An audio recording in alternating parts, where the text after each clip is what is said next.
नमस्कार विद्यार्थियों, स्वागत है आप सभी का एक बार फिर से मेरे ऑफिशियल यूट्यूब चैनल दो दूनी चार विद विवेक पर। आज हम एक बहुत ही महत्वपूर्ण सेशन दोबारा से शुरू करेंगे, जिसमें हम लोगों ने पिछली क्लास में देखा था कि परसेंटेज के एसएससी सीजीएल के प्रश्न मैंने आपके सामने रखे, उसके कुछ तरीके, और देखा हमने कि ऑप्शन से आप बहुत आसानी से उनको सॉल्व कर पा रहे थे। यहाँ भी सिमिलरली आज हम रेशो के एसएससी सीजीएल के 2022 और 23 में मेंस में जो प्रश्न पूछे गए चारों शिफ्टों में, उसके बारे में बात करेंगे। और मैं उम्मीद कर रहा हूँ कि इस सीरीज से आपका बहुत फ़ायदा होगा। तो इस छोटे से वीडियो में जो भी प्रश्न उसमें आए हैं, सीधा उनकी तरफ मैं आपको लेकर चलता हूँ। आइए, आपके वैसे भी सीजीएल में बहुत कम समय बचा है, तो ये सारी प्रश्न, ये सारे कंसेप्ट आपके लिए बहुत महत्वपूर्ण होने वाले हैं।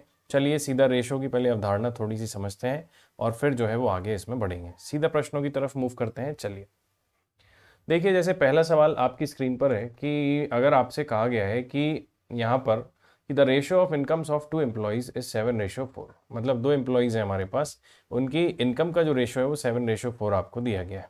आगे बोला है कि और उनके एक्सपेंडिचर का रेशियो है 3:1, मतलब उनके खर्च का रेशियो दिया है 3:1। तो आपसे बोल रहा है कि यदि दोनों ही लोग अपने अपने 4800 रुपये बचा सकते हैं, if each of them manages to save 4800 per month से आपको क्या आइडिया लग गया कि ये जो इनकम है वो भी पर मंथ है और एक्सपेंडिचर है वो भी क्या है, पर मंथ। क्वेश्चन को बहुत ध्यान से पढ़ना है आपको, क्योंकि अर्थमेटिक में सिर्फ क्वेश्चन की भाषा में पढ़ने में आपसे गलती नहीं होना चाहिए। फिर find the sum of their incomes in rupees. तो आपसे पूछा है find the sum of their monthly income. यहाँ भावुक होकर आप एक व्यक्ति की इनकम मत बता दीजिएगा, सम ऑफ देयर मंथली इनकम। मतलब आप देखें कि दो कर्मचारी हैं, जैसे मान लीजिए मैं आपसे कहूँ कि भाई ए और बी नाम के दो कर्मचारी हैं और इनकी इनकम का रेशियो है 7:4। इसका मतलब वो आपसे बोल रहा है दोनों की आय का टोटल योग क्या होगा। तो आप बोलेंगे 7 इसकी है, 4 इसकी है, तो 11 इंटू समथिंग होगा। मतलब आंसर किसका मल्टीपल होगा, 11 का, सबसे पहली बात। अब जैसे मैं तुरंत यहाँ चेक करूँ 11 का मल्टीपल, तो 1 और 2 3 और 1 और 2 3, ये 11 से डिविजिबल है। यहाँ देखूंगा मैं 1 और 1 2, 8 और 5 13, 13 में से 2 गया तो कितना आएगा, 11। आप सभी को पता है 11 का विभाज्यता का नियम क्या है, या तो राइट से या तो लेफ्ट से एक एक अंक छोड़ के जो भी अंक आ रहे हैं उनको जोड़िए। तो जैसे यहाँ देखिए 0 + 1 1, 1 + 1 2, 2 आ रहा है। 5 और 8 13, अब दो ही अंक बचे हमारे पास, तो 5 और 8 13, 13 में से 2 गए तो 11। ये जो परिणाम है घटाने पर प्राप्त हो रहा है, या तो ये 0 होता, या तो ये 11 होता, या 11 का कोई मल्टीपल होता। तो हर केस में आप कहते हैं कि ये संख्या 11 से डिविजिबल है। जैसे यहाँ पे कितना हो रहा है, देखिए 0 + 1 + 2 3, यहाँ पर नीचे से कितना आ रहा है, 2 + 1 3, 3 - 3 0 हो रहा है। तो ये संख्या भी 11 से डिविजिबल है, ये भी 11 से डिविजिबल है। यहाँ देखिए 5 और 1 6, 2 और 1 3, तो 6 में से 3 गए। सॉरी, एक सेकेंड, इसमें हम करेक्शन करते हैं, पहला वाला छूट गया हमसे। अगर हम देखें इसमें कि कहाँ से शुरू करेंगे, तो 0 + 1 1, 1 + 2 3, -5 और 1 6, तो भी कितना आ रहा है 3। प्लस माइनस से कोई मतलब नहीं है, ये 11 से नहीं कट रहा 3, इसका मतलब ये ऑप्शन हो गया बाहर। और यहाँ देखेंगे हम तो 1 और 2 3, 3 में से 2 गया तो कितना बचा 1, मतलब ये ऑप्शन भी आपका हो गया बाहर।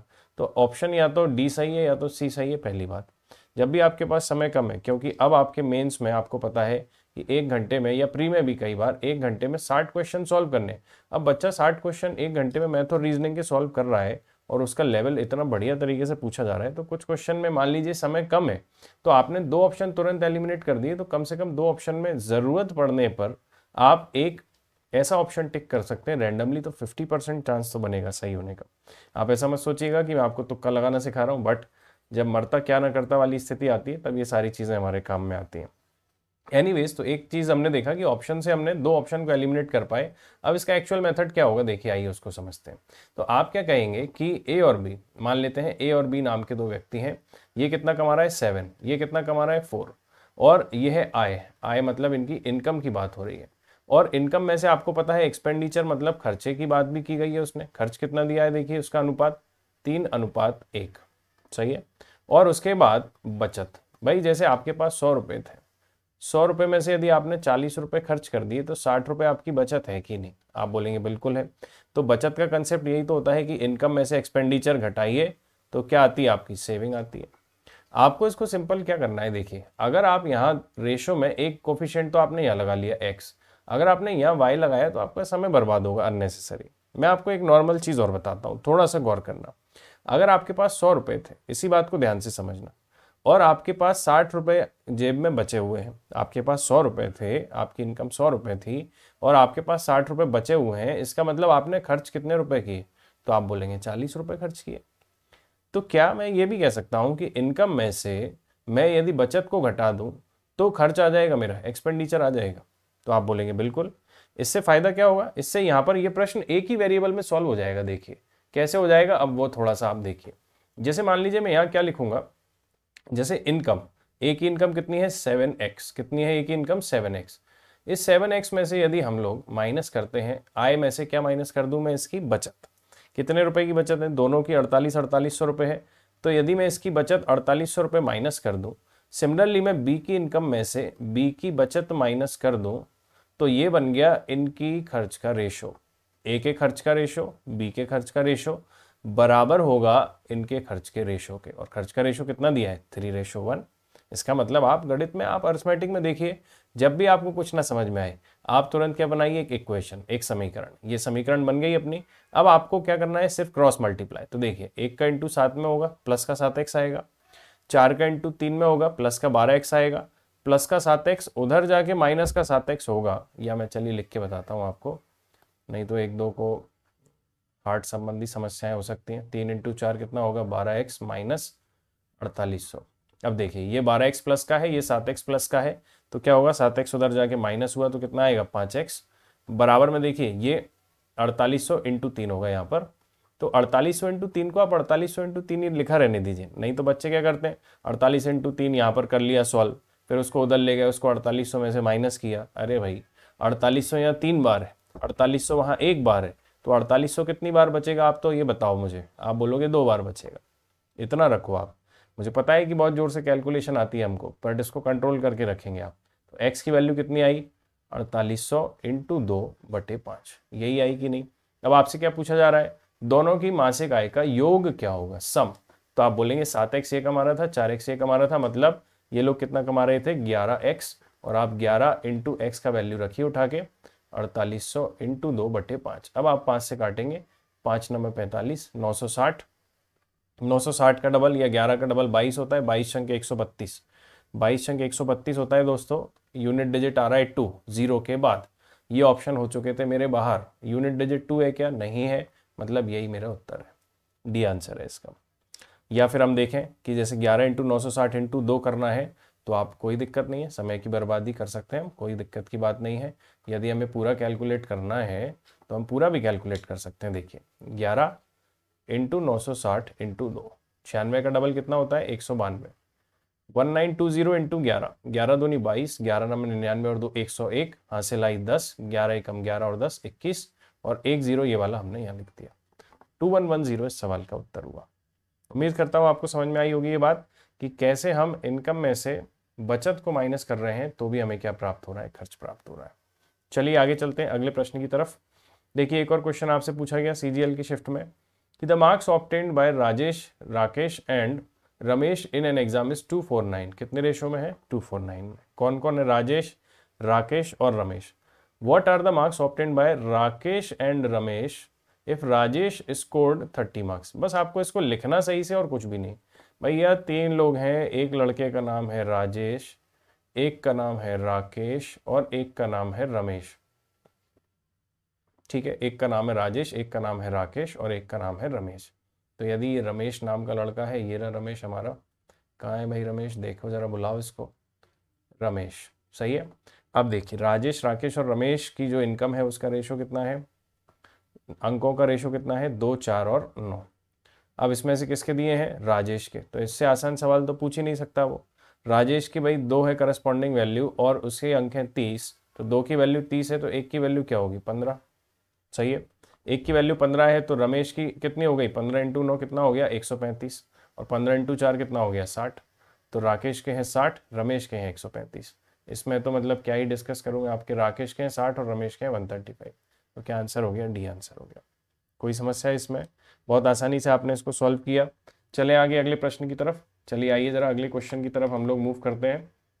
देखिए नेक्स्ट क्वेश्चन आपसे क्या पूछा गया कि 6 years ago the ratio of ages of A and B was. 6 साल पहले ए और बी की इनकम का रेशो आपको यहाँ दिया गया है। कितना दिया गया है, आइए जरा देखते हैं कितना था, 7:5। 4 years from now the ratio of their edges will be 11:9। आप देखेंगे कि एजेस के क्वेश्चन आपसे वो एसएससी सीजीएल मेंस में पूछ रहा है। मतलब आपसे कह रहा है कि भाई नंबर ले लो, आप मार्क्स ले लो, आप ऐसे क्वेश्चन सॉल्व करके। वो खुद चाह रहा है कि भाई आप कैसे भी करके भगवान के लिए नंबर ले लो, क्योंकि इतना इजी क्वेश्चन आपसे पूछा है। देखिए जरा, मैं आपको एक और तरीका बताता हूँ। जब भी आप एज का क्वेश्चन करें तो बच्चों से सिली मिस्टेक होती है, हमेशा आप वर्तमान से शुरू करें सोचना, प्रेजेंट से। जीवन भी प्रेजेंट में ही जीना चाहिए वैसे तो। अब हम देखेंगे प्रेजेंट से कितने साल पीछे बोल रहा है वो, 6 वर्ष पहले। तो मैंने ये -6 लिखा, इससे मुझे स्पष्ट हो गया कि मैं 6 साल पीछे की बात कर रहा हूँ। अब 6 साल पीछे क्या, ए और बी की आयु का अनुपात। तो ए और बी की आयु का अनुपात कितना था, 7:5। ये मैं उन लोगों के लिए बता रहा हूँ जिनको थोड़ी सी भी इसमें कन्फ्यूजन वाली बात रहती है। आज से कितने साल बाद, 4 साल बाद। तो ये प्लस का 4 लिखा मैंने, वर्तमान से 4 साल बाद। उनकी आयु का अनुपात कितना हो जाएगा विद्यार्थियों, ए रेशो भी कितना हो जाएगा, 11:9। तो आपसे पूछा है कि वर्तमान में, मतलब ए की आयु कहाँ पूछी है, यहाँ पर इस प्रेजेंट में पूछ रहा है वो आपसे, ए की आयु यहाँ इस पॉइंट पे, ये आपको बतानी है। तो आप जरा सॉल्व करेंगे इसको तो कैसे करेंगे, थोड़ा सा भी यदि हम दिमाग इसमें लगाएं तो इससे आसान प्रश्न तो मुझे नहीं लगता कि आपसे पूरी परीक्षा में पूछा होगा। आपको मैं एक सिंपल सा ऑब्जर्वेशन देता हूँ। देखो आपका पुराना रेशो कितना था, 7:5। देखो यहाँ पे, यही देखो आप तो। और अब नया रेशो कितना हो गया, 11:9। आप देखो कि ए 7 से कितना हो रहा है, 11, मतलब ए कितना बढ़ रहा है, 4। और यदि मैं बी की बात करूं तो आप देखेंगे कि बी 5 से कितना हो रहा है, 9। तो बी भी कितना बढ़ रहा है, 4। मतलब ये रेशो वाइज जितना ए बड़ा है उतना ही रेशो वाइज बी बड़ा है। जब भी ऐसा होता है कि दोनों का रेशो सेम है, मतलब यहाँ +4 का डिफरेंस आया तो यहाँ भी +4 का डिफरेंस आया, जब भी ऐसी कंडीशन है, क्यों ऐसा आया, बिकॉज देखो ये दोनों इस पॉइंट से, यहाँ से इस पॉइंट से इस पॉइंट तक, वर्तमान से 4 साल बाद तक, ये लोग कितने साल बढ़ गए, यहाँ से यहाँ तक। जैसे सपोज करो भाई ये 2016 का समय है, तो यहाँ पे इस पॉइंट पे क्या होगा, 6 साल बाद 2022, और ये क्या होगा 2026। अब आप 2016 में जितने भी साल के रहे होगे तो इस पॉइंट पर आप 10 साल बड़े हो गए होगे कि नहीं, सही है। तो इसका मतलब इस पॉइंट से इस पॉइंट तक जो डिफरेंस आया वो 10 साल का आया। और रेशो के हिसाब से कितना आया, देखो 7 वाला भी 11 बना, मतलब 4 बड़ा, और 5 वाला भी 9 बना, मतलब 4 बड़ा। इसका मतलब ये जो 4 का डिफरेंस है वो वास्तव में कितने के बराबर है, 10 साल के बराबर। इतनी सी बात आपको यदि समझ में आ गई तो बहुत इजीली आप इसको केवल ऑब्जर्व करके देखो, 7 से 11, 5 से 9, मतलब 4 का डिफरेंस था। और एज वाइज कितना डिफरेंस था, 10 का। आपने देखा 4 की वैल्यू 10 है, तो आपसे पूछ रहा है कि ए की आयु कब, वर्तमान में। भावुक नहीं होना है, पहले आप ए की आयु निकालिए, या तो इस पॉइंट पे या तो इस पॉइंट पे। यदि 4 की वैल्यू 10 है विद्यार्थियों, तो एक की वैल्यू क्या होगी, 10/4 या 5/2 या 2.5। तो आप यहाँ निकाल लीजिए, जैसे 7 की वैल्यू क्या होगी, तो 7 की वैल्यू क्या होगी, 7 × 10/4, मतलब कितनी हो गई, 70/4। अब आपको चाहिए यहाँ से वर्तमान पूछिए, तो वर्तमान में मतलब 2016 में नहीं पूछ रहा है वो, 2022 में पूछ रहा है, मतलब कितने साल बढ़ जाइए आप, 6 साल बढ़ जाइए। इसका मतलब यहाँ पर कितना और ऐड करिए आप, 6 और ऐड करिए। तो आप बोलेंगे 70 में 4 का भाग लगेगा, तो 17 चुके 68, और 2/4 + 6, तो 17 और 6 कितना हो गया, 23, और 2/4 मतलब कितना हो गया, हाफ। तो 23.5 साल इस सवाल का उत्तर होगा, और सी इस प्रश्न का सही आंसर होगा। क्या आप मेरी बात को समझ पाए। तो रेशो में ये 3 प्रश्न आपसे पूछे गए थे परीक्षाओं में। कौन सी परीक्षा में, सीजीएल मेंस की परीक्षा में। मैं उम्मीद करता हूँ तैयारी के लिए आपके पास ज़्यादा समय नहीं है। मैं एक वीडियो लेकर आऊँगा आपके लिए, जिसमें अभी आजकल में एक वीडियो हम डालेंगे, जिसमें आपको मैं बताऊंगा कि किस तरीके से हम स्ट्रेटेजिकली बहुत बढ़िया तरीके से इन 20 दिन में अच्छे से पढ़ाई कर सकते हैं। तो अगर आप चाहते हैं कि और भी किसी भी टॉपिक में आपको डाउट है, किसी भी क्वेश्चन में आपको दिक्कत आ रही है, तो आप हमें कमेंट में लिखकर ज़रूर बताइएगा। और ये वीडियो मैं उम्मीद करूँगा आपके बहुत काम में आएंगे। पहले हम इसको डिस्कस करेंगे, फिर और भी अलग अलग तरीके के जो है हम लोग वीडियोस को यहाँ आपके लिए लेकर आते रहेंगे। हमारा एक इंस्टाग्राम पेज भी है, अगर आप चाहें तो उस पर बहुत सारी काम की जो करंट से रिलेटेड पूरे करंट अफेयर्स हैं वो मैं आपके साथ शेयर करता रहता हूँ। उस पर भी बहुत तरह का जो डेटा है जीएस का, जो आपकी परीक्षा में पूछा जाता है डायरेक्ट, वो हम आपके साथ शेयर करते हैं। मैं उसका नाम यहाँ लिख देता हूँ, एसएससी प्रिपरेशन। ये मेरा इंस्टाग्राम पर आपको ऑफिशियल पेज मिलेगा, जिसमें लगभग 19,000 20,000 के आसपास आपको सब्सक्राइबर मिलेंगे। इस चैनल को आप फॉलो कीजिएगा। आप इस पर देखेंगे कि बहुत सारा आपके एग्ज़ाम के रिलेटेड जो जीएस है और कुछ मैथ्स की भी इंपॉर्टेंट बातें यहाँ मैंने अपलोड की हुई हैं, और लगातार हम इसमें जानकारी आपकी परीक्षा के लिए देते रहते हैं। आप इसको फॉलो कर सकते हैं। आज के इस वीडियो में इतना ही। अब मिलेंगे आपसे नेक्स्ट वीडियो में, तब तक के लिए थैंक यू सो मच। आप सभी का दिन शुभ रहे। Thank you.